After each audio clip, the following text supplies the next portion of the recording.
Hey guys, Antonio here with some more of the Lean Startup. Today we're going to talk about Chapter 9 titled Batch. And what they mean by batch is the size of the amount of work that you're going to do. So normally human intuition doesn't really take into consideration or at least truly account for the mistakes and the extra work that happens when you batch things in large quantities. So for instance, if you have basically someone fully build out one side of their product, one part of their product, and then pass that along to the next team and have them fully build out the product, this very large product on their side, there's going to be times where both teams need to communicate with each other along the way, and from there they'll build off of each other and keep moving forward. But without that, they won't actually be able to.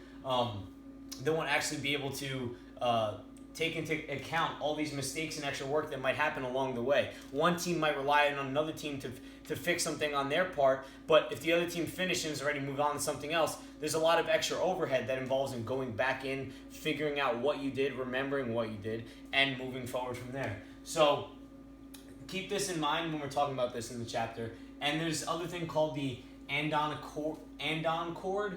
I think it was Toyota maybe that used that they're talking about in the book. And basically, anytime a worker noticed a problem, he was instantly told to ask for help, and they would solve the problem right away.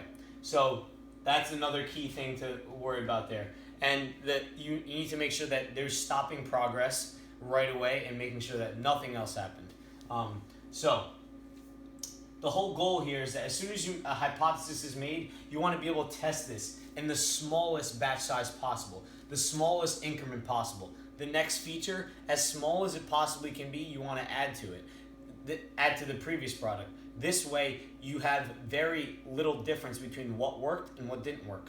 And as each time you keep changing, you'll be able to move up a little bit each time, and you'll be able to build more releases. This idea normally comes from continuous deployment in the software world, where they end up deploying software very often to their customers, but it's very small increments. So not much has changed, but the change works. We know it works, and we know it's important because of all the small steps we've taken along the way. And so basically, when something goes wrong based off of this andon accord, we're going to want to basically remove the problem immediately. We will also want to have the relevant members of the team that's working on that product, that's working on that part of the product that's causing the problem, to be told immediately. And you want the team to be blocked from adding anything else to the product from there until the change is made that fixes the problem. Because a lot of times what happens is, if we have a larger batch size, people will end up building on a problem when integrating with other parts of the system, and that will cause longer term problems because now you have all of this product. If we're using software, for instance, you have all of this code that it now needs to get integrated with 4 other teams' code, and there's problems in your code, there's problems in their code when they integrate together, and now you have no idea how to do it. So if you all had built one step at a time, then you might have a better chance of getting there, and it would save all these mistakes and extra work along the way. So hope you guys enjoyed today's video on batching and batch size. I left the link in the description down below for you to purchase a copy of The Lean Startup. Highly recommend this book if you're starting a business or would like to start a business in the future. Also, guys, leave me a thumbs up. I'd much appreciate it. Share this with your friends on social media. And guys, as always, subscribe and have a wonderful day.